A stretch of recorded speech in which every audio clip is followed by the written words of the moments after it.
6 मार्च 1983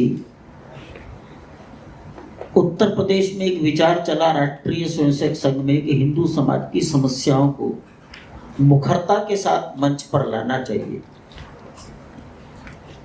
हजारों हजार जनता जितने हमारी ताकत है, जनता के सम्मेलन करो और हिंदू समाज की समस्याओं को बोलो।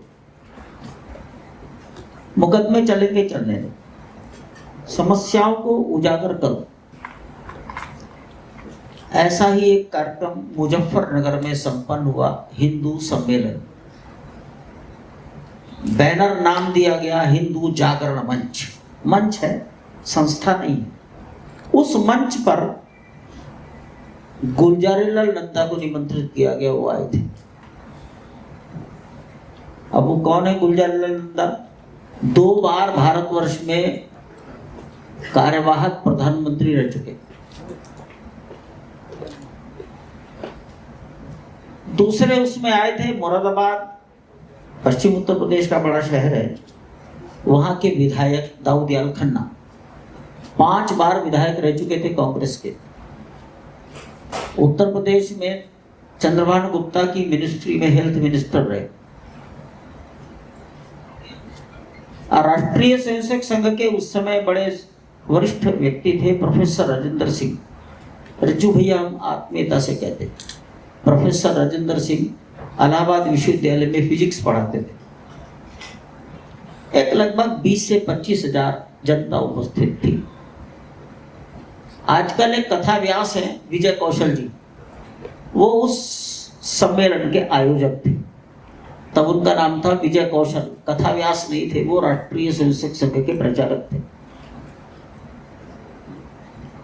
अब हिंदू समाज की समस्याएं बोली जा रही थी। मुजफ्फरनगर जाट बहुल क्षेत्र है, राजपूतों का, चौधरियों का। जब दाऊदयाल खन्ना को बोलने के लिए कहा गया तो थोड़े संकोच में थे। उनको लगता था मेरी बात आपको अच्छी नहीं लगेगी।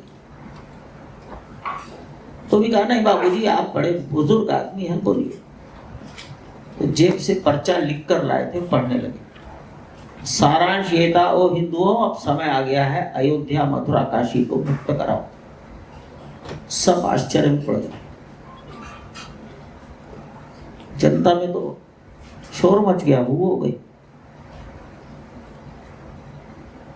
मैं क्षमा मांगते हुए ये कह सकता हूं, गुलजारीलाल नंदा नाराज हो गए। उनको लगा मेरे साथ चालाकी हुई है। बाबूजी को समझाया गया, नहीं बाबूजी, हम ऐसा नहीं करते, ये तो आपके साथी हैं, यही बता देंगे। और इस प्रकार राष्ट्रीय स्वयंसेवक संघ के सम्मुख अयोध्या मथुरा काशी मुक्त कराओ, ये बात आई 6 मार्च 1983। अब संघ ये करता नहीं, तो अशोक सिंघल को राष्ट्रीय स्वयंसेवक संघ के कार्य से विश्व हिंदू परिषद के कार्य में भेज दिया गया था। उनको कहा गया कि तुम्हारे बाबू दाऊदयाल खन्ना जी ने विषय रखा है, जरा इनसे मिलकर आओ, पूछो चाहते क्या है। वो मुरादाबाद में रहते थे। अशोक जी का हेडक्वार्टर दिल्ली था। दिल्ली से मुरादाबाद 160 किलोमीटर गए। अशोक जी बड़े बेबाक आदमी थे। बातचीत हुई, ये चाहता हूं मुक्त कराओ। अशोक जी ने कहा बाबूजी, हम तो आगे बढ़ जाएंगे, आप पीछे हट जाओगे। क्यों पीछे हट जाऊंगा? अरे इंदिरा जी आपको बुला लेगी, डांट देगी, कुछ कह देगी, आप पीछे हट जाओगे। दाऊदयाल खन्ना जी ने कांग्रेस से इस्तीफा लिखकर भेज दिया। लेकिन ये बात ध्यान में आई कि जनता तो जानती ही नहीं। कुछ लोग लड़ाई लड़ रहे हैं, संत महात्मा लड़ रहे हैं, कुछ लोग उस बात बनते भी, समाज में इसका कोई चेतना नहीं। इसलिए पहले समाज को समझाओ।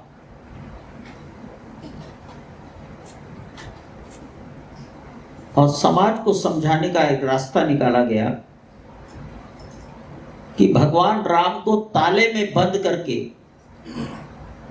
एक टाटा 407 पर लकड़ी का मंदिर बनाकर घुमाओ उत्तर प्रदेश में,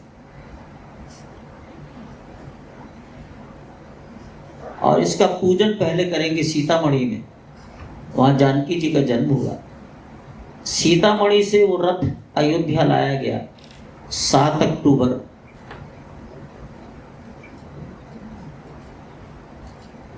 1984। अयोध्या में तो कई हजार जनता इकट्ठी हो गई। उसी समय कुछ साल पहले इलाहाबाद उच्च न्यायालय के एक न्यायाधीश देवकी नंदन अग्रवाल रिटायर हुए।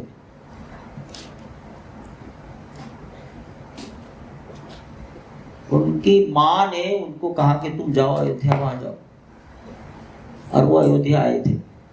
कोई किसी को जानता नहीं है। इन्होंने भी प्रतिज्ञा ले ली, राम जन्मभूमि मुक्त कराएंगे। बाद में मुझे पता लगा, हमको पता लगा, मुझे क्या कहना, कि उनकी माता का नाम था राम सखी, और ये व्यक्ति देवकीनंदन अग्रवाल हाई कोर्ट से रिटायर होने के बाद इसमें जुड़ गए। उन्होंने कानूनी पेचीद किया, ढूंढनी शुरू कर दी। एक व्यक्ति जुड़ गए। उत्तर प्रदेश के पुलिस के डायरेक्टर जनरल थे, तब डीजी की व्यवस्था देश में शुरू हुई थी। तो उत्तर प्रदेश जैसे बड़े राज्य के पहले डीजी शिरीष चंद्र दीक्षित वो रिटायर हो गए थे। उनको भी समझ में आ गया, आंदोलन शुरू हो गया है, वो भी इसके साथ जुड़ गए।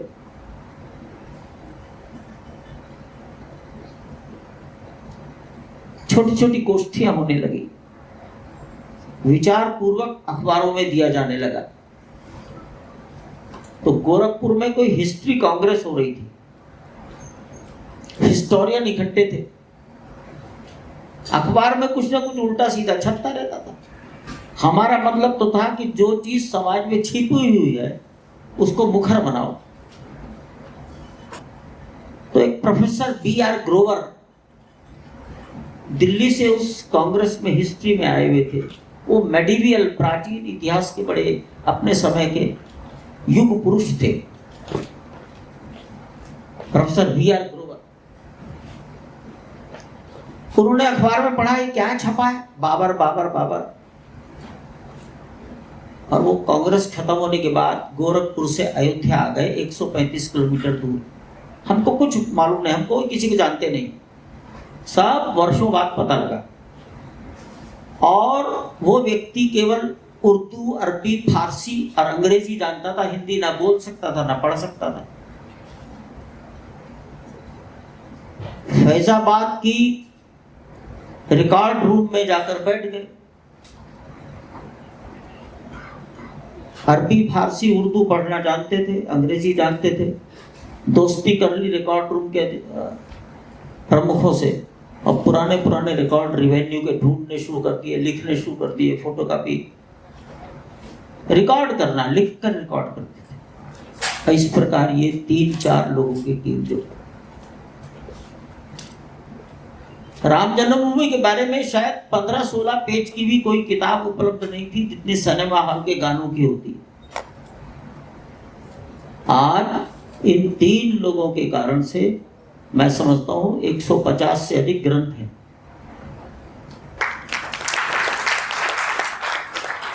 सारा प्रोफेसर B.R. ग्रोवर और देवकीनंदन अग्रवाल रिटायर्ड जज इलाहाबाद हाई कोर्ट, इन 2 लोगों के पुरुषार्थ से सब कुछ निकल आया। रथ चलने लगे, जन जागरण होने लगा, जनता को बताया गया अयोध्या में भगवान राम ताले में बंधा है 1950 से। अब ताले में क्यों बंधा, मैं इस तरफ नहीं जा रहा हूं, कहानी सुना रहा हूं बस। रथ को दिल्ली तक ले जाना था,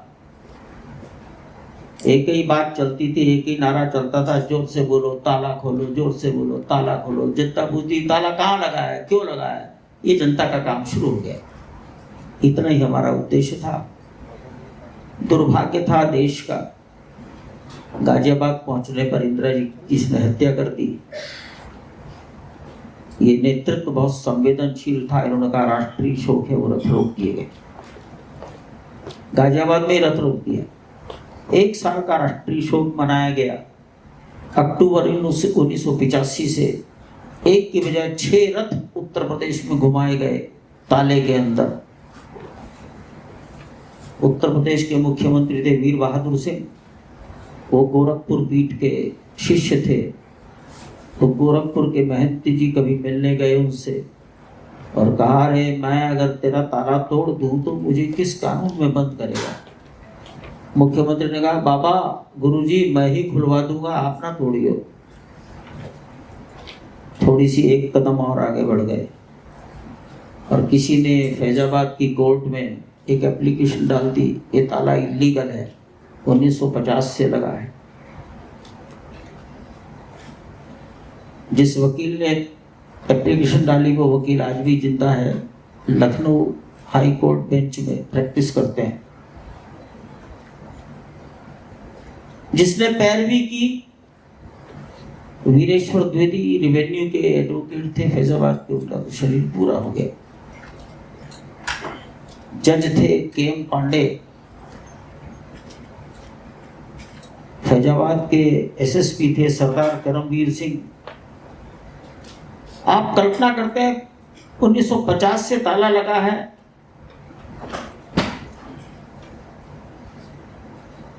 और 1985 में एप्लीकेशन दी गई है, कभी दिसंबर में कभी जनवरी में दी गई होगी 86 की, और आनंद फानंद में फैसला भी हो गया। जज साहब को किसने प्रेरणा दी मालूम नहीं। जज साहब ने सरदार करमवीर सिंह एसएसपी को बुलाया। करमवीर सिंह जी लखनऊ में रहते हैं, डीजीपी होकर रिटायर हुए, और इतना ही पूछा था कि अगर हम ताला खुलवाते तो लॉ एंड ऑर्डर संभाल लोगे? करमवीर सिंह जी ठहरे शेर, कहले हुजूर आप दीवाले भी हटवा दीजिए, हम संभाल लेंगे। और वो ताला खोलने का आदेश हो गया शाम को 4 बजे। चाबी नहीं मिली तो खोलने की चाबी नहीं मिली तो तोड़ दो। तो हम तो बहुत दिनों से कहते थे ताला तोड़ो, तो ताला टूट गया, भगवान ताले से मुक्त हो गया। जनता जो ताले के बाहर से दर्शन करती थी वो अंदर तक जाने लगी।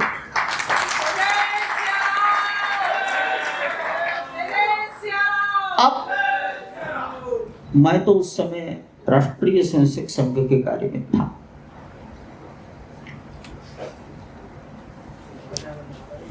मेरे सामने विषय है कि कहानी क्या है, विषय क्या है।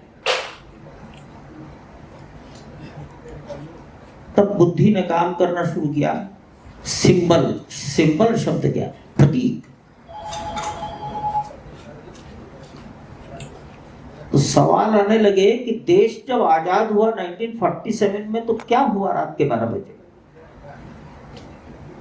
तो यही भी सुना पड़ा था कि राष्ट्रपति भवन के ऊपर एक झंडा फहराता था, उसको उतारा गया और नीचे से दूसरा चढ़ाया गया। तो ना उतारा जाता है ना चढ़ाया जाता है, रस्सी के अंदर दूसरा बांध देते हैं, रस्सी खींचते रहते हैं, ऊपर वाला नीचे, नीचे वाला ऊपर जाने लगता है। देश आजाद हो गया। तो मेरे मन में सवाल उठा, ये झंडा बदलने की जरूरत क्या थी? ये भी कपड़ा, वो भी कपड़ा, ये भी रंगीन, वो भी रंगीन, वो भी कई रंग की पट्टियां सिलकर बनाया गया, ये भी कई रंग की पट्टियां सिलकर बनाया गया, उसकी भी एक आकृति है, इसकी भी एक आकृति है, तो इसको बदलने की जरूरत क्या थी? तो नहीं, वो झंडा ब्रिटिश राज्य सत्ता का सिंबल था। ये चाहे जैसा है हमारे स्वातंत्र का सिंबल है, इसलिए इसको चढ़ाया, उसको उतारा।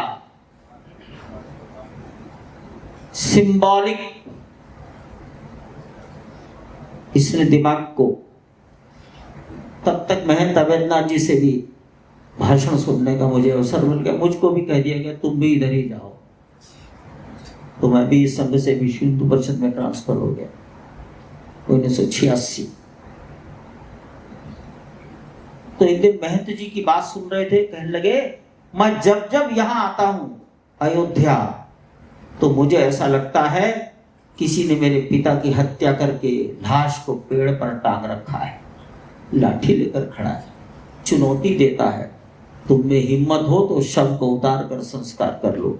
हम 450 साल से संस्कार की प्रतीक्षा में कर रहे हैं। मेरे पिता लाश टंगी है। ये मैंने महंत अवेद्यनाथ जी के मुख से सुना। इसने हृदय को प्रभावित किया और लगा कि ये काम बड़े इतिहास का महत्व का है, इसमें लगना चाहिए। धीरे धीरे बातें आगे बढ़ती गई और यहां से हमको लगा हमें इस सिंबल को, ये हमारी गुलामी का प्रतीक है। अयोध्या को मंदिर की जरूरत नहीं है कुछ। मैं कहता ही हूं, अयोध्या में 3000 मंदिर हैं जहां राम जी की प्रतिमाएं हैं। अयोध्या में राधा कृष्ण की प्रतिमा के 3 मंदिर हैं, राधा कृष्ण मंदिर 3। अयोध्या की जनता जानती नहीं होगी वो 3 मंदिर कौन से हैं।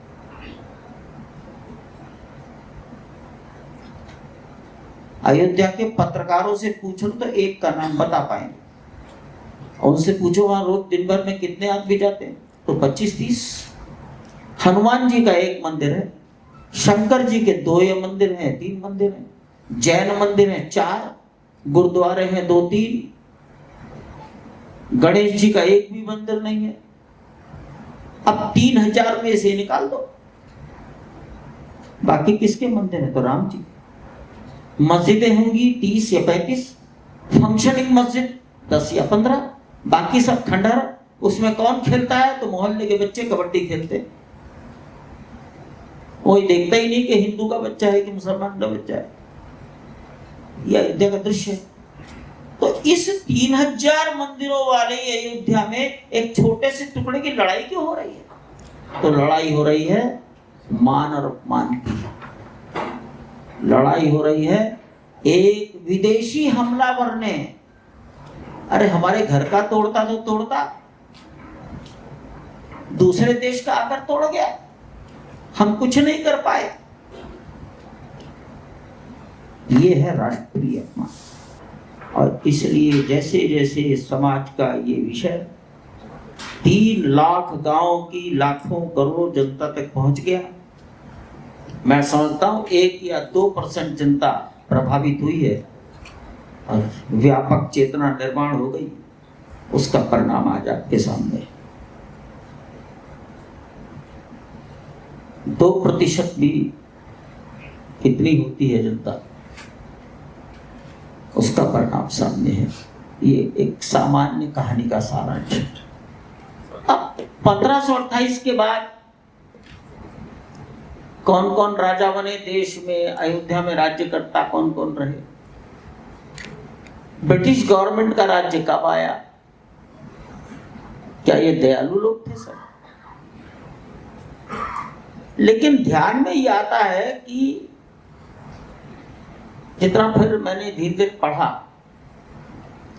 कि किसी लड़ाई में कुछ विजय तो नहीं मिली, लेकिन जितने कदम कोई भी आगे बढ़ गया वो वहीं खड़ा हो गया,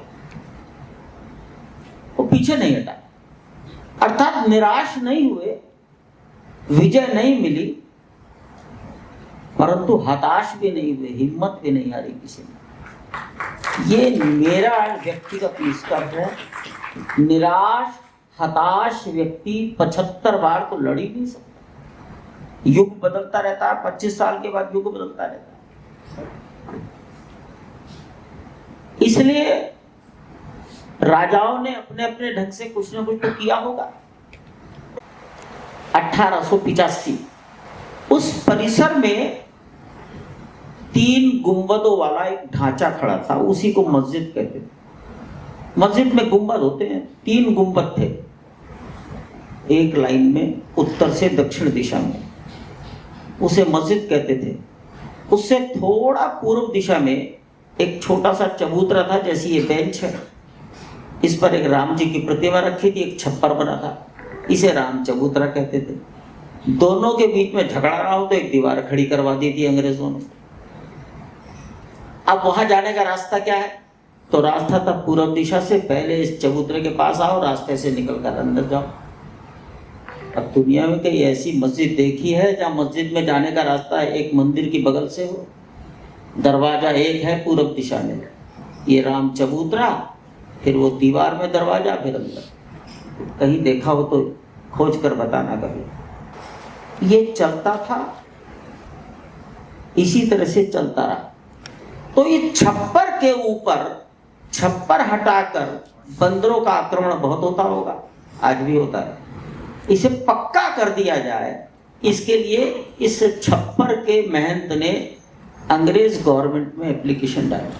1885 में जो न्यायाधीश था वो एक आर्मी का कर्नल था, कर्नल चैमियर, उसका बहुत वर्णन आता है। और चैमियर ने वहां सर्वे किया आकर और 5-7 लाइनों का अपना जजमेंट दे दिया और कहा भाई ये मेरे लिए संभव नहीं है, क्योंकि ये 350 साल पुरानी घटना है। लोग इसको बड़ा उछालते हैं, देखिए अंग्रेजों ने मना कर दिया था, 350 साल पुरानी घटना है, 350, लेकिन असली बात छिपा जाते हैं। पहली लाइन है उस जजमेंट की, it is very much unfortunate. Supreme court में जस्टिस केशव पाराशरन जी एडवोकेट का यही आर्गुमेंट था, what is unfortunate, what is unfortunate. तो अनफॉर्चुनेट यह है कि हिंदुओं के स्थान पर मुसलमानों ने कब्जा कर रखा है, परंतु 350 साल पुरानी घटना है, 1885 1528। इसलिए आज लॉ एंड ऑर्डर के कारण कुछ नहीं किया जा सकता, ये बात ठीक हो, परंतु हमारे लिए इंपॉर्टेंट बात है, it is very much unfortunate. ये 1885।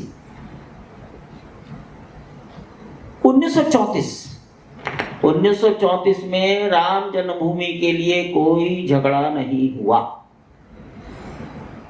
झगड़ा हुआ, मारकाट हुई, 50-60 लोगों की जान चली गई, हिंदू भी मुसलमान भी वहीं कब्रें बन गई सबकी। झगड़ा हुआ गाय काटने पर। गाय कौन काटता है? गोकशी का बदला लिया समाज ने, क्योंकि वहां तो साधु ज्यादा है, गृहस्थ ही नहीं, बहुत थोड़े गृहस्थ हैं। गुस्सा शांत कब हुआ? गुस्सा शांत हुआ जब उस ढांचे को डैमेज किया। गाय के मामले से झगड़ा शुरू हुआ, मारकाट हुई, 50-60 लोगों की जान चली गई, वहीं कब्रें बन गई, वहीं समाधियां बन गई, और झगड़ा शांत हुआ जब ढांचे को, 3 गुंबदों को डैमेज किया। डैमेज होने के बाद तत्कालीन ब्रिटिश गवर्नमेंट ने हिंदू सोसाइटी पर 84,000 रुपए की पेनल्टी लगाई। 1934 के 84,000 रुपए 2020 के कितने होते हैं भाई? जो जानकार लोग हो वो कैलकुलेट करें। एक परिवार की महिला ने अपने घर से 84,000 रुपए निकालकर फैजाबाद की ट्रेजरी में जमा करा दिया। एक परिवार।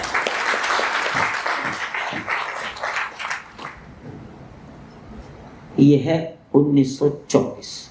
मारकाट इतनी हो चुकी थी, उसी 84,000 से 1936 में उसकी रिपेयर कराई गई। इसलिए जब 1992 में ढांचा गिरा तो लोग जो ईंटें उठा कर घर में लाए वो 1935-1936 की हैं सब। अगर यहाँ किसी के घर में कोई रखी हो तो 1935-1936 की ईंटें हैं सब। उसके बाद अयोध्या में कभी कोई संघर्ष नहीं हुआ, और हमारा अदालत को ये कहना है 1934 के बाद कोई व्यक्ति वहां नमाज पढ़ने के लिए कभी गया ही नहीं, नो रिकॉर्ड। हमारी बात को कोई काटने वाला ही नहीं मिला, भाषण देने वाले बहुत मिले,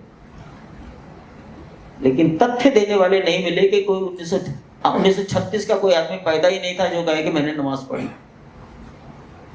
और 1936 में नेपाल के राजा को दर्शन कराने वाले पंडा, उनकी गवाही हुई है हमारे यहाँ हाई कोर्ट में। मैंने नेपाल राजा को दर्शन कराए, मेरे उस रिकॉर्ड पर नाम तारीख के साथ लिखे हैं पंडा। तो ये 1934 का और वो पेनल्टी का ये रहस्य है। बिरला जी ने अशोक जी को, क्यों भाई तुम ये क्या कहते हो, मंदिर वहीं बनाएंगे, तो इसे तोड़ोगे तुम? कभी इस्लामिक राज्य में भी हुआ है, शिवाजी महाराज ने कभी उस स्थान को तोड़ा है जिसे लोगों ने मस्जिद कह दिया? अशोक जी तो बेबाक थे, लोक भाषा में कह दो मुंहफट थे। अशोक जी ने कहा बाबूजी हमें उकसा रहे होगे तोड़ने के लिए। जीपी बिरला। और इस प्रकार फिर कौन बनाएगा, तो चंद्रकांत भाई सोमपुरा का परिचय हुआ। चंद्रकांत भाई सोमपुरा को बुलाया गया, उन्होंने सलाह दे दी। चंद्रकांत भाई सोमपुरा जिंदे हैं, 82 साल के, उनका बेटा बैठा है छोटा। मेरा तो उन्हीं से ज्यादा संबंध रहा। तब उन्होंने पत्थरों की बात की, फिर पत्थर कहाँ का है ये कहती, उन्होंने सलाह दी अमुक पत्थर सॉफ्ट है, सुंदर है, जल्दी नक्काशी होती है। फिर उस पत्थर की लेबोरेटरी जांच हुई central building research CBRI Roorkee में। तब उन्होंने बताया कि 1000 साल तक ये पत्थर हवा धूप पानी का असर सहता रहेगा। यहाँ से 1000 साल हो गए, बस बात चल गई। बाकी तो वैज्ञानिकों की बात ही माननी पड़ती है। अब कब 86 में CBRI का टेस्टिंग हुआ होगा, 86-87 में, और हमने 88 में तो उस मंदिर का लकड़ी का मॉडल बनाकर जनता में दिखा दिया था, जनवरी 89 में। और फिर ये वो मंदिर बनेगा कैसे, तो पैसा लाओ, तो जनता से ₹1.25 मांगा गया था 1989 में। 125 करोड़ नहीं मांगे गए थे, एक आदमी एक ₹1.25, 2 आदमी ₹1.25, 4 आदमी ₹5, तो ₹1.25, ₹5, ₹10 ये मांगा गया था। तब से ये चल पड़ा। पत्थरों की नक्काशी भी शुरू हो गई 91 से। मुझको कह दिया गया अब तुम इसी काम में लगे रहो। 2006 आते आते लगा भाई इतना पत्थर तैयार हो गया, हमारे पास जगह नहीं रखने की, अब इसको बंद कर दो। 1992 में ढांचा गिर गया, फिर अदालती प्रक्रिया शुरू हो गई, तो उसमें दिमाग लग गया। तो 1000 साल ऐसे निकल आया। अब जब बनने की बात आई तो कौन बनाएगा, तो कभी अशोक सिंघल की मृत्यु हो गई 2015 में, शायद 2010 के आसपास अशोक जी, उससे पहले या उसके बाद गए होंगे 11 में। अशोक जी गए थे बंबई, अपने छोटे भाई के यहाँ जाते थे। तो लार्सन टुब्रो के जो ऑल इन ऑल थे, नाइक, अभी जिंदे हैं नाइक, बहुत हैवी, शायद अयोध्या आने वाले। उस नाइक को जाकर उन्होंने कहा भाई तुम ही इस मंदिर को बना सकते हो और तुम बनाओ। और नाइक ने इनको कह दिया अशोक जी जब अवसर आएगा तो बनाएंगे। बात खत्म हो गई। अवसर आया वो 2020 में, कंस्ट्रक्शन कमेटी के चेयरमैन बन गए प्राइम मिनिस्टर के विशेष सचिव नृपेंद्र मिश्रा, जो 1967 बैच के IAS अधिकारी हैं उत्तर प्रदेश के। वो मुलायम सिंह के भी थे, वो कल्याण सिंह के भी थे। तो मेरे से पूछने लगे कौन बनाएगा, मैंने कहा साहब अशोक सिंघल के भी लार्सन टुब्रो के पास गए थे, उनसे अनुमति लेकर आए थे या सहमति लेकर आए थे। लार्सन टुब्रो को बुलाया गया, कहा कि साहब सहमति तो हुई थी, ठीक हुई थी तो पालन करो। तो लार्सन टुब्रो जैसी एक बड़ी संस्था इसको बना रही, इतने बड़े काम में उसका कोई कंसल्टेंट चाहिए, सहायक चाहिए, 1 और 1 11 होते हैं। तो टाटा जैसी संस्था को कहा गया, टाटा कंसल्टिंग इंजीनियर्स, TCE। तो ऐसी 2 संस्थाओं ने इसको काम किया। अब पहले ही विचार आ गया भाई कितने दिन में बनेगा, कितने दिन में बनेगा। तो मैं कहा करता था 4 साल में बनेगा, लेकिन लोगों को लगता था 4 साल ज्यादा है, तो ये हुआ चलो 3 साल में बनाने की कोशिश करें। पत्थर खरीदना कहीं से, पत्थर की ज्यादातर नक्काशी हुई राजस्थान के सिरोही जिले में, मकराना में। वहां से नक्काशी करके उसका पैकिंग, ट्रांसपोर्टेशन, यहाँ पर केवल इंस्टॉलेशन हुआ। तो अलग अलग स्थानों पर सब काम होते रहे। एक बाधा आ गई, पत्थर जहां से प्राप्त होना था वो स्थान प्रतिबंधित था। उसको राजस्थान गवर्नमेंट ने किसी काल में फॉरेस्ट डिक्लेयर कर दिया था। अब बड़ी बहस चली, पत्थर तो मिलता है, तो मैंने कहा नहीं, चोरी का मिलता है। राम जी का मंदिर चोरी से नहीं बनेगा।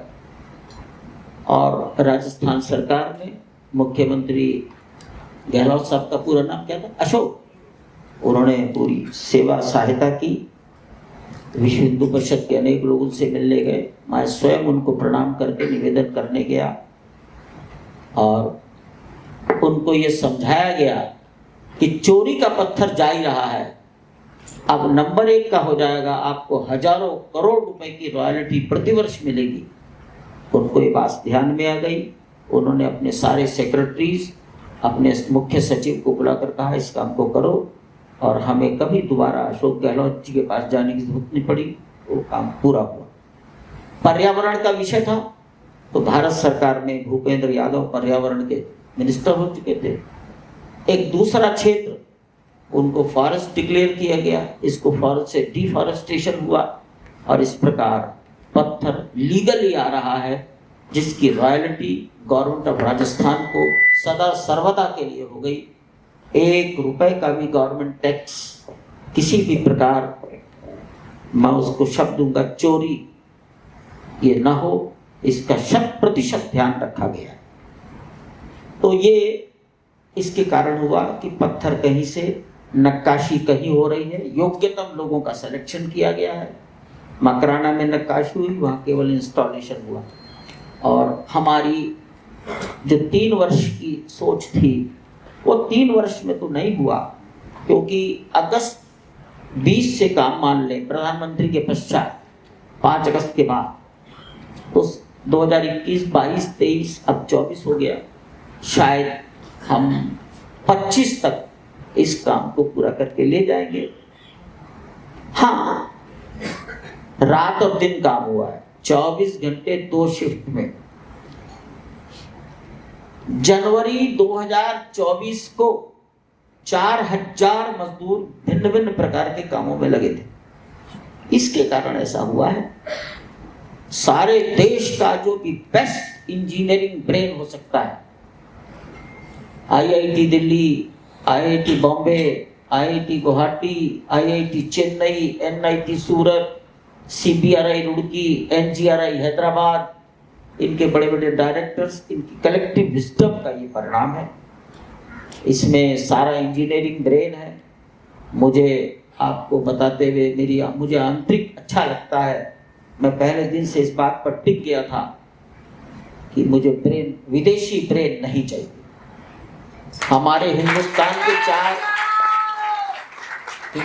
के 4 सामान्य बुद्धि के लोग जो निर्णय करेंगे वही स्वीकार है। इसलिए निर्माण कार्य में पहले दिन से कोई भी विदेशी एजेंसी उसकी हवा तक नहीं लगने दी। इस आंदोलन में संतों की भागीदारी बहुत है। उत्तर प्रदेश में एक साधु है देवरा बाबा, जो मचान पर रहा करते थे। अशोक जी बार बार उन पर जाते थे, राजीव गांधी भी बार बार जाते थे, बूटा सिंह भी जाते थे, श्री चंद दीक्षित और अशोक जी भी जाते थे। तो श्री चंद दीक्षित और अशोक जी को देवरा बाबा कहा करते थे, बच्चों आंधी चलाया जाए, आंधी चलाया जाए। अशोक जी पूछते थे क्या होगा क्या? आता कर लो, उड़ जाएगा, उठा के ले जाएंगे पत्थर। एक तो 6 दिसंबर 1992 को वही दृश्य देखा है, उठा के ले गए। अशोक जी उनसे सवाल करते थे, काशी मथुरा का क्या होगा? बच्चा, कायदा बन जाएगा। तो मुझे लगता है कायदा बन जाएगा। एक दूसरा उत्तर भी है इसका, हर काम एक ही आदमी को नहीं करना चाहिए। जब हम जुड़े थे तो मेरी उम्र थी 39 साल। अब 39 साल के नौजवानों का काम है आगे सोचें।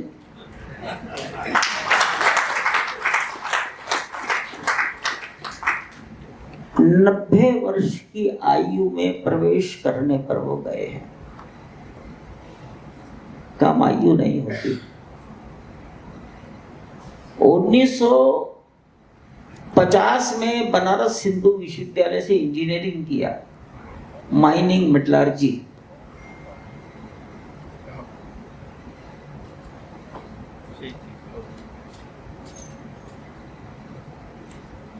क्लास छोड़कर घर चले आए। मैंने अशोक जी के मुंह से सुना है ये बात, मैं सवाल करता था ये बात, क्यों छोड़ा आपने? कहते क्या करें, रात को स्वप्न आ रहा था कि भट्टी में मट्टी पक रही है, उसमें से हीरा मोती चांदी निकाली जानी है, तो भट्टी में तो झोंकना पड़ता है कुछ न कुछ। तो हम हेलमेट लगाए और वेद पुराण सारे ग्रंथों को झोंक रहे हैं, तो हमारी नींद खुल गई कि हमने ये करना है दुनिया में, और हम क्लास छोड़कर घर आ गए। किसी को बताया नहीं और किसी ने घर में पूछा ही नहीं।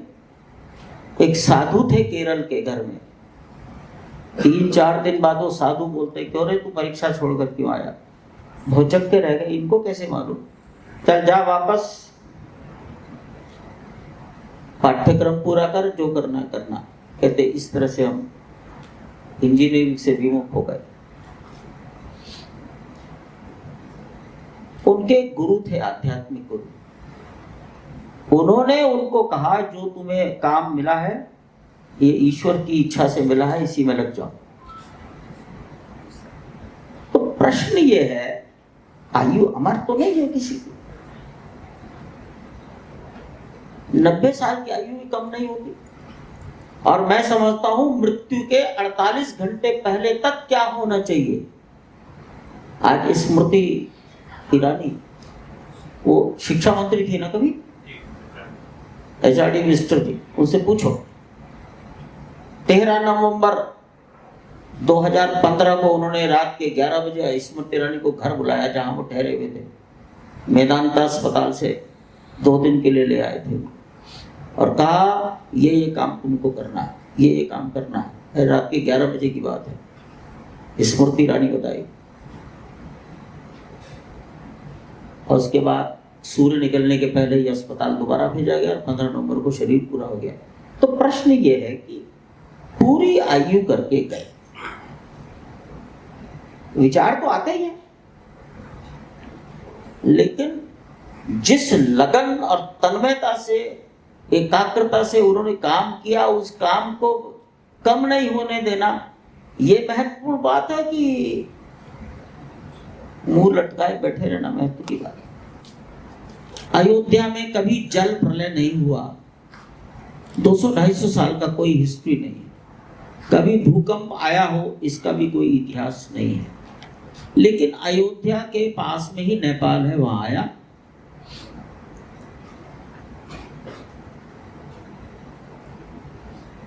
अयोध्या के सटा हुआ बिहार है, तो बिहार में कोसी नदी ने अपना मार्ग, उसके मार्ग को डैम बनाकर बदला गया था, वो अपने मूल रास्ते पर चल पड़ी। तो रात में कितनी प्रलय हुई है कोसी नदी, ये हमने देखा है, मैंने देखा। इसका विचार हुआ, अतिवृष्टि, सरयू जल का प्रवाह, सरयू अपना मार्ग बदल दे, अथवा भूकंप आ जाए। नेपाल के भूकंप के तीव्रता से अधिक तीव्रता कहा जाए। इसका अध्ययन रुड़की विश्वविद्यालय की, वहां पर एक बिल्डिंग है भारत सरकार की, central building research institute CBRI, उन्होंने किया है। उसके फलस्वरूप उन्होंने मंदिर के खंभों की चौड़ाई, लंबाई, ऊंचाई नहीं बदली, ऊंचाई बदलने तो सारा नया सब कुछ करना पड़ता। इसके लिए सरयू की दिशा में, अर्थात मंदिर के पश्चिमी कोने में एक बहुत गहराई तक, कितनी गहराई, तो सरयू का तल जून के महीने में 91 मीटर अबव सी लेवल माना जाता है। तो 92 अबव सी लेवल से शुरू करके एक रिटेनिंग वॉल बनाई है, जिसका बॉटम 40 फीट चौड़ा है। 40 फीट चौड़े बॉटम की दीवार धीरे धीरे बनते हुए ऊपर लाए हैं, वो जल प्रलय को रोकने का काम करेगी। तो इंजीनियरिंग ब्रेन पर भरोसा करना चाहिए, शेष प्रकृति पर विजय की गारंटी नहीं हो सकती। अयोध्या का अभ्युदय, लौकिक विकास, ये तो सहज हो रहा है, क्योंकि रोज 80,000, 90,000, 1,00,000 आदमियों का 23 जनवरी 2024 के बाद से लेकर आज तक का रिकॉर्ड है प्रतिदिन। अगर एक दिन भी 60,000 आते हैं तो अगले दिन एकदम पता लगा 90,000 हो गए। तो इतने हजार आदमी अगर दर्शन कर रहा है तो सड़क पर कितना घूम रहा है, तो उसकी पार्किंग कहाँ होगी, उसकी धर्मशालाएं कहाँ हैं। जिस अयोध्या में रेलवे स्टेशन पर 2 पटरियां थी, वहां हवाई जहाज 10 हवाई जहाज हो जाते। 22 जनवरी 2024 को 60 चार्टर्ड प्लेन हवाई वहां लैंड किए। पार्किंग कोई बनारस पार्क करता था, कोई कानपुर, कोई लखनऊ, कोई इलाहाबाद। तो भाई ये तो लौकिक अभ्युदय है। नई अयोध्या बसाने की सरकार की योजना है। 1500 एकड़ जमीन खरीदी गई है, किसी से जबरदस्ती एक्वायर नहीं किया गया, खरीदी। नव्य अयोध्या, सड़कों का चौड़ीकरण, रेलवे स्टेशन, देश के हर दिशा से ट्रेन आए। तो ये तो सहज स्वाभाविक है। जब जनता आएगी तो सरकार का कर्तव्य है कि जनता को सामान्य सुविधाएं दे। ये हो रहा है, हाँ धीरे धीरे होगा। 2014 के पहले देश में कोई सरकार इस आंदोलन का प्रकट समर्थन नहीं करती थी। कमरे में बैठकर सब करते थे। मैं कमरे में बैठकर तो एक एक आदमी का नाम बता दूंगा। मधु दंडवते ने अशोक जी को क्या कहा, ममता बनर्जी ने क्या कहा, शरद पवार ने क्या कहा, मुलायम सिंह क्या कहा करते थे, सबका मालूम है, एक एक व्यक्ति का। लेकिन प्रकट तो नहीं करते थे। 1989 में मैंने कहा ₹1.25 जनता से मांगा गया था। लगभग 8.25 करोड़ रुपया इकट्ठा हुआ। उस समय बैंकों के ब्याज, स्टील अथॉरिटी के ब्याज ये लगभग 15%, 16% हुआ करते थे। और हम भी इतना बैलेंस रखते थे कि साल भर में काम उतना हो जितना काम चलता रहे, जनता को दिखता रहे और पैसा भी बचा रहे। गृहस्थी कैसे चलती है, ऐसी चलती है ना। तो उस ढंग से चलाया 2006 तक। और जब ये 2020 में आ गए तो कोरोना काल था गंभीर। तो मुझे कितने लोगों ने ये कहा कि चिंता मत करना पैसे की, हम हैं, उनके नाम की कोई जरूरत नहीं है। अब मैं उनसे कभी प्रभावित नहीं हुआ, ये परमात्मा मेरा जाने। क्यों? क्योंकि मन में एक बात बैठ गई थी, भगवान के चरणों में लक्ष्मी बैठती है। भगवान विष्णु के चरणों में लक्ष्मी बैठती है। ये भगवान का मंदिर है, लक्ष्मी तो बैठी ही रहेगी, इसकी क्या कमी पड़ेगी। लक्ष्मी सवारी करती होंगी उल्लू की, विष्णु की सवारी थोड़ी करती है। वो तो चरणों में बैठी रहती है। अब ये श्रद्धा थी।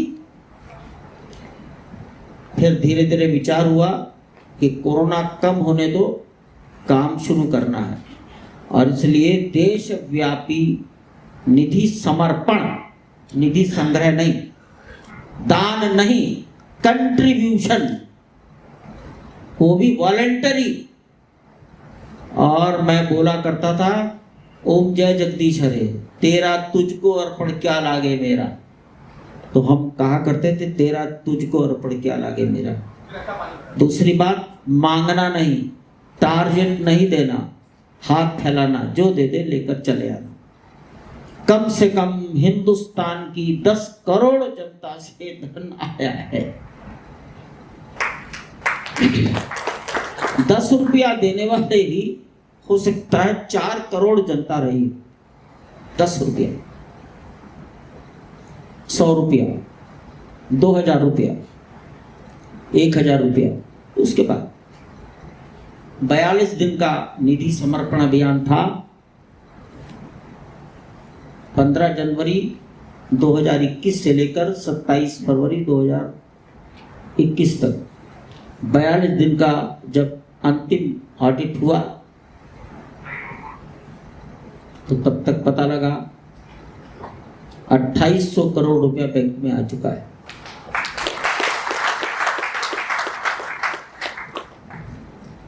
किसी के हाथ में कोई पैसा नहीं था। State bank, bank of Baroda, Punjab national bank, इनकी लगभग 25,000 ब्रांचेस में पैसा डिपॉजिट हुआ है। कार्यकर्ताओं को निर्देश थे जो आपकी नियरेस्ट ब्रांच है उस ब्रांच में इस अकाउंट में पैसा जमा कर दो।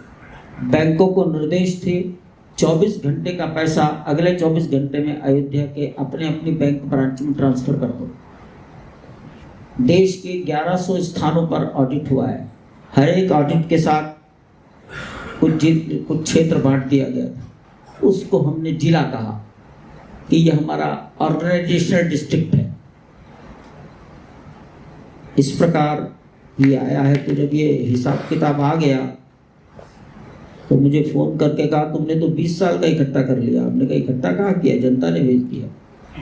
किसी गवर्नमेंट का कोई रुपया नहीं है। भारत सरकार ने ट्रस्ट बनाया और जब ट्रस्ट बनाया जाता है तो ट्रस्ट का सेटलर अपनी कुछ संपत्ति देता है, 1000 रुपया, 5,000 रुपया। तो गवर्नमेंट ऑफ इंडिया ने 1 रुपए का नोट दिया है जो स्टेट बैंक में सुरक्षित फ्रेम करके रखा गया है। अन्यथा देश की किसी गवर्नमेंट का कोई पैसा नहीं है। हाँ, उत्तर प्रदेश के मुख्यमंत्री महोदय ने अपने पर्सनल ट्रस्ट से, अपने गुरुदेव के ट्रस्ट से पैसा दिया है, लेकिन गवर्नमेंट का पैसा नहीं।